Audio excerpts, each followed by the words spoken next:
You're listening to the 4-Phase Cycle Podcast with your hosts, Dr. Alex and Megan of Zesty Ginger. If you're looking to naturally balance hormones and learn how to work with your body instead of against it, you've definitely come to the right place.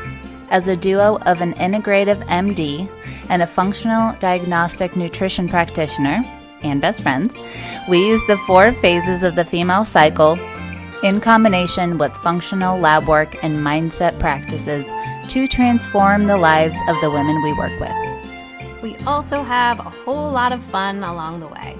If you're new around here, it's best to start with season 1 before jumping around and plan to roll up your sleeves. Showing up for ourselves and enjoying our lives is what good health is all about. Just a quick reminder though, this information is not intended to diagnose, manage, or treat disease. Always consult with your doctor before making changes. Hello there. We are at the end of my solo series. Thank you so much for being here. Thank you so much for all the love. If you're just finding this, please go back to the beginning, to part 1. Very important. And I don't know if you can hear my voice. I'm sure you can hear it's a little bit different. I hour breakthrough yesterday. I'm at the Master Practitioner Training for NLP in Austin, the final of the 3. And now that I am a trainer of NLP, and we did some intense work, including some primal screaming, some releasing of so much stuff. A different layer. I focused on family for this. Often when I get the chance to work on things, I tend to go towards, hey, let's work on the business, let's work on my money beliefs, like the stuff that seems so fun and surface. And often underneath that is like the deep relationship stuff, the family bond, the family ties, anything there. And when we're holding on to that stuff underneath, it will actually keep you from success. It won't necessarily keep you from success. I should rephrase that. It will keep you from success in a flowing, easy, abundant way. You can hustle your way really to most anything, and eventually that stuff will pop through. So really cool to break through. And really, this is like the culmination of the series. I personally just believe that what happened with me and my husband and just all the ups and downs we've been through and all the programs and things I've found were leading me to this moment, because now when I found that training, my very first NLP practitioner training, it really did shift the direction of my life personally and now professionally, because we have worked these tools into our trainings and we are now certifying practitioners ourselves. And I know from the 7-day training that we did in Dallas that this is exactly what I'm meant to be doing.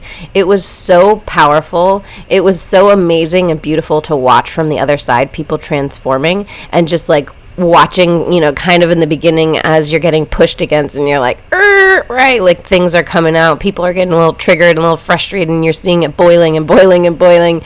And I'm just standing there going, I really hope this process works. And then watching it come together day 6 and day 7, and you see a new human in front of you. So cute, cool. When I showed up to my 7-day training, I was completely open to learn. I was open to everything.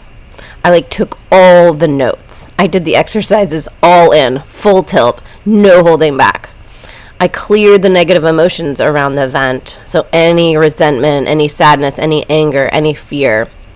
And then I collapsed the trigger that I had been linked to the phone. So the phone had been the way that I found out, as you all probably heard in the beginning of this series, that my husband was having an affair. And that trigger of holding that phone in a very specific place in your eye's view, then anytime I would, it's going to be linked to that significant emotional event. I had a strong emotion. And so then anytime I pulled my phone up, even though it was for something else, it was for work, it was for fun, I would get that little bit of feeling like, ooh, I really don't want to be on this. And so I was able to collapse that trigger so the phone doesn't do that to me at all. And I was able to integrate the part of me that felt I deserved a good relationship and the part of me that questioned that. And I got to the point I had fully forgiven my husband, and I have. and he has forgiven me. And together, we've forgiven ourselves. And that totally set ourselves free. And we use the tools together, and he's now done a 7-day practitioner training as well. We use these tools together in real time. Something will happen and I'll be like, oh, here comes, it's just pulling up all my abandonment issues. This is kicked out of the tribe. And we're able in the moment to use quantum time technique and float back to the event and get the wisdom and the learnings. And my body thanks me every day. So I want to just share with you what we've seen over the years and why we're now adding neuro-linguistic programming. What does that even mean? All you need to know is subconscious reprogramming. The idea that everything is reprogrammable. We can reprogram all the beliefs that we created from 0 to 7, all the things that were formed after that. Anything that had a significant emotional tie to it is going to be locked in to our nervous system, and we can shift that. So over the years, as I learned more and more, right, in health, functional medicine, testing, blood work, lab work, nutrients, all that, detox, mold, I started to feel that I could help anyone in the very beginning, right? In the very beginning, I had just gone through my own health crash. I had come out of it, and I was like, I know what to do, and I did. I totally helped them. I applied all the basic principles that had completely turned around my health and the clients, and it was fabulous. And then I said, you know what? I need to know more, right? If I can get people this level of help, now I need to know more. And at this point, I was going for more information, more knowledge, more details, feeding my brain more from I want to know things versus really change things or help people change. So more education, Chris Kresser's ADAPT training, more Dutch training, neurotransmitter training, really learning how to understand blood panels, the gut test. And then I dug in deep into the mold and mycotoxin world and took advanced classes and workshops and all the things and learning.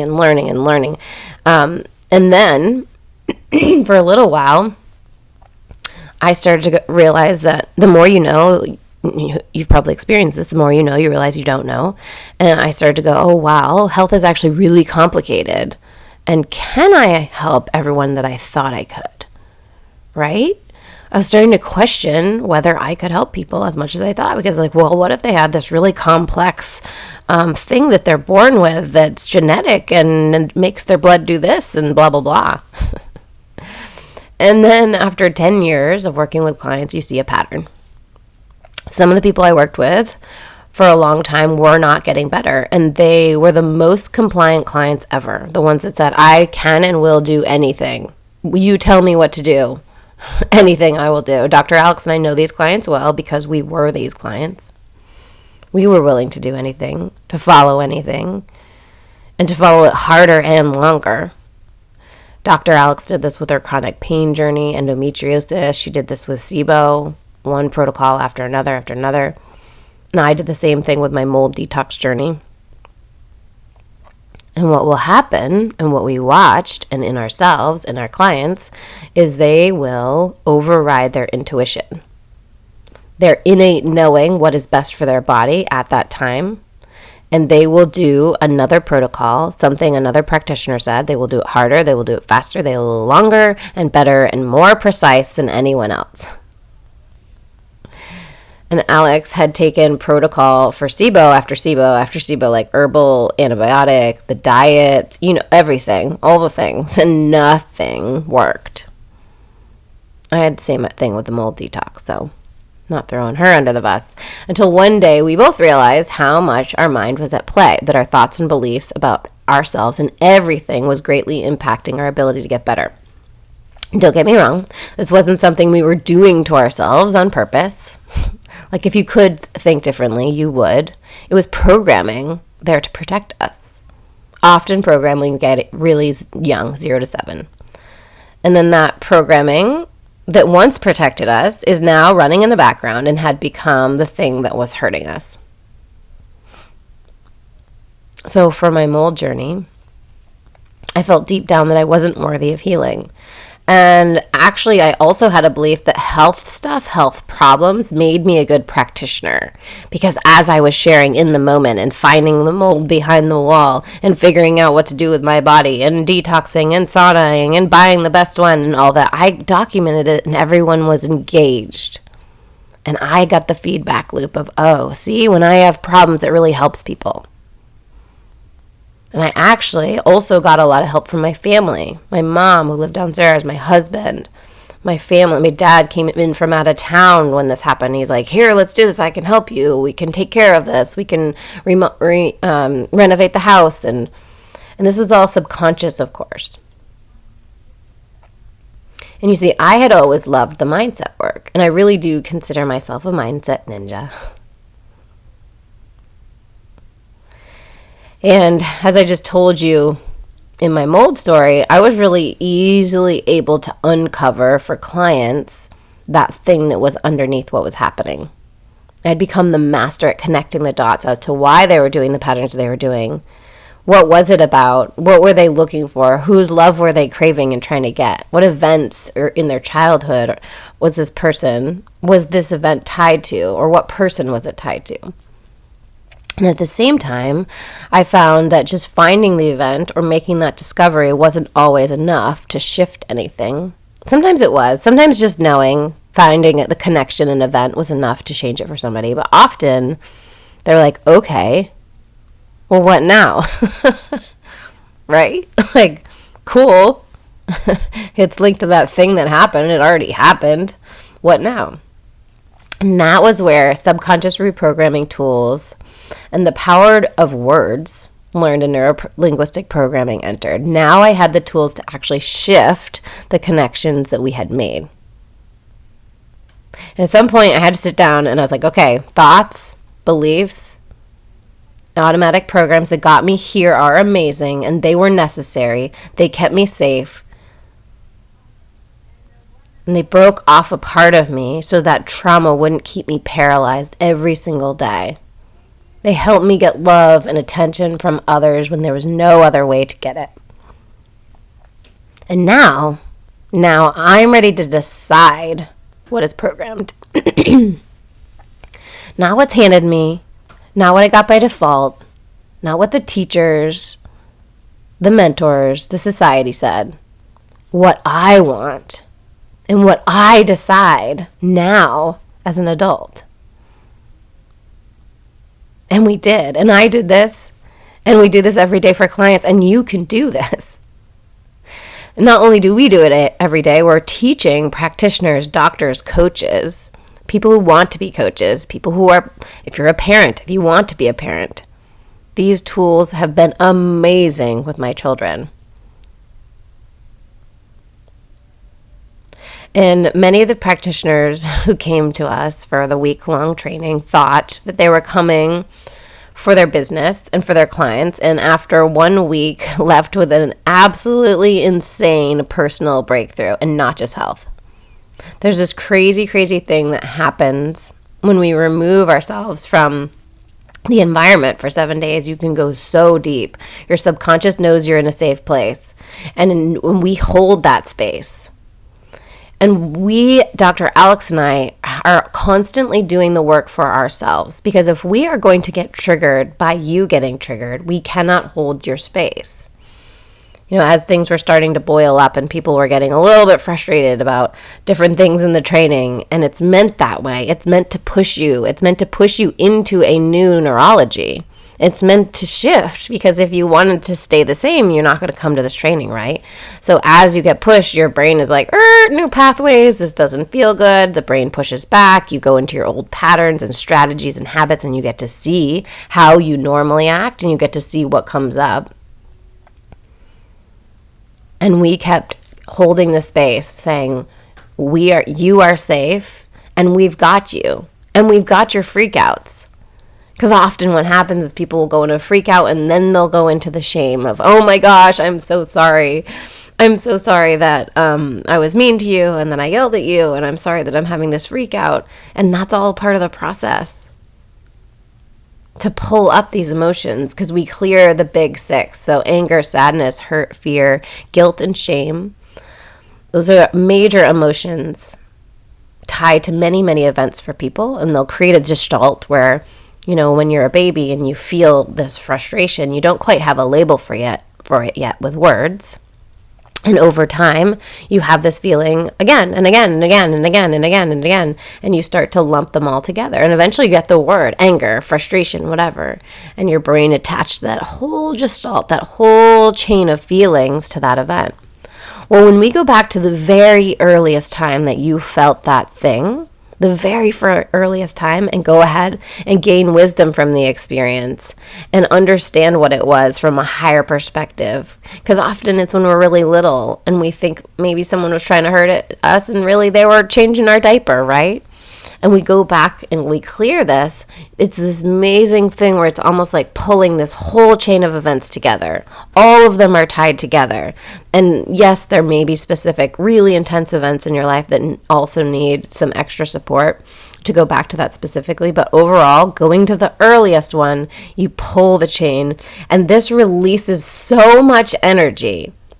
You should have seen the difference in the people's faces by the end of the week. Was we have released, imagine running that program in the background, that little fear of that thing that happened at 5 and at 2 and at 1 and at 18 months and at 7 years old. These are running in the background because our brain is like, we must hold on to this information to protect you.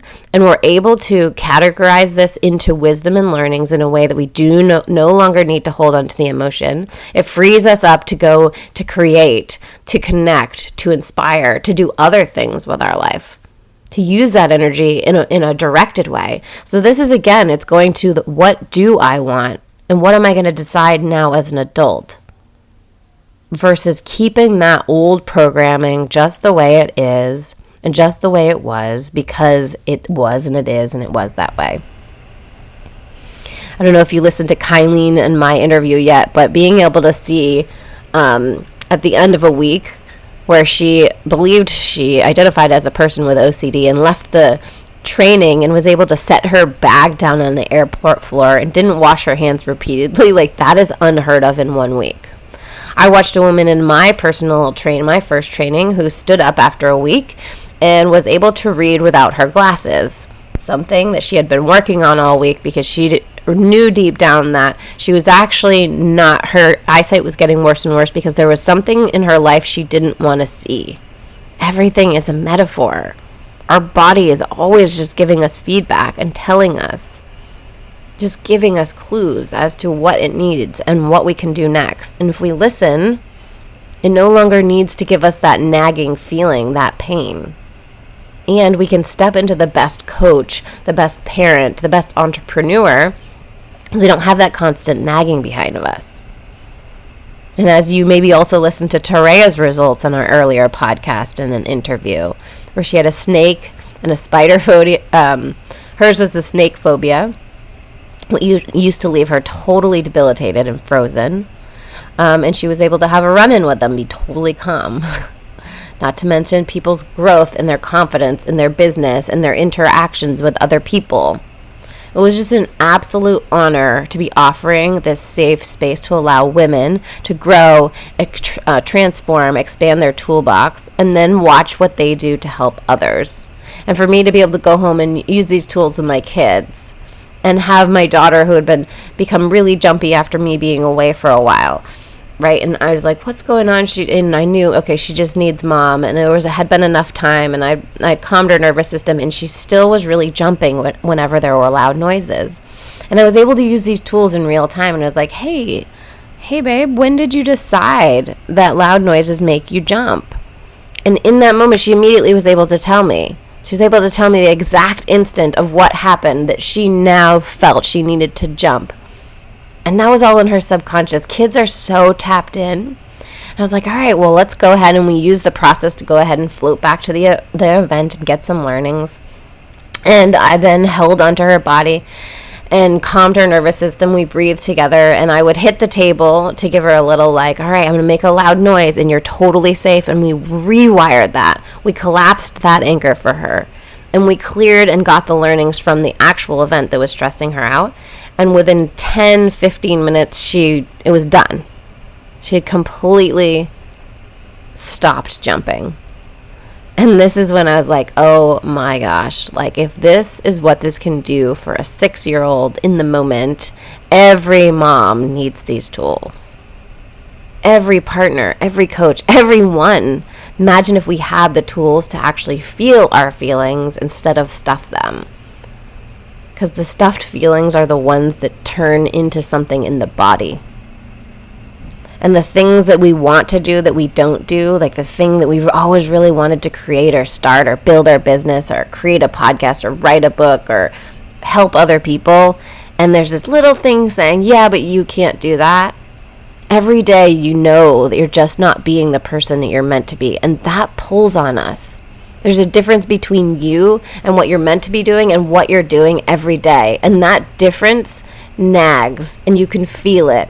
And it creates, your body will create something to tell you and wake you up and say, hey, pay attention to me. So we can go ahead and choose what we want to do, and we can listen to ourselves and take action before we get the feeling in the body, or we can be reactive and just wait. I know it happens. It happens every time. My suggestion is to sit down and say, what do I want? Write it out. And then what am I going to do to get to be the person who has that thing? What is a person who has that? How do they live? What kind of neurology do they have? What beliefs do they have? What strategies do they have? You can elicit this, and you can install them for yourself. If what I'm talking about is exciting to you, if you'd love to learn more, we would love, love, love to have any and all of you join us in our in-person training. We have one coming up in October, and then the next one will be end of April to May of 2023. Please reach out. We're happy to send you details. And if you know anybody else who'd be interested, please just share, because this can be so impactful when one person makes the difference. One person goes back and changes the genealogy. One person is willing to go back and do the work of all their ancestors and will actually shift in real time epigenetics and what's coming in the future and your children's future. So amazing. So powerful. All right. Please reach out to us. We have our in-person training coming up. We also have our 12-week online group for those of you who are ready to dip your toe in the water in that way. For those of you who are feeling called to just live out more of your purpose. And maybe you don't even know what that is yet. Maybe your health has gotten better and better and better over time, just like Dr. Alex and I, and health is just no longer a thing, and now you're like, what am I actually going to do with my life now that I don't have to spend 90% of my day focused on my health? It's an amazing place to be, and knowing that now you can proactively go towards something you want instead of spending all that time just focusing on, I hope the symptoms don't come back. We love you all. Thank you so much for listening to this series. I appreciate you. I appreciate the feedback. And we'll see you over on the gram. Thanks for coming out to hang with us on the podcast. It is our goal to transform the way women are treated in healthcare. And we need your help. We need your help to get the word out. We have a lofty goal of 1 million downloads. And we know that as this podcast grows, we're going to be able to reach more women, get more amazing speakers for you, and bring the most cutting-edge information. If you found these podclasses helpful, please take a moment to text 5 women you know the link to the series. We appreciate your help so much. Can't wait to see you next time.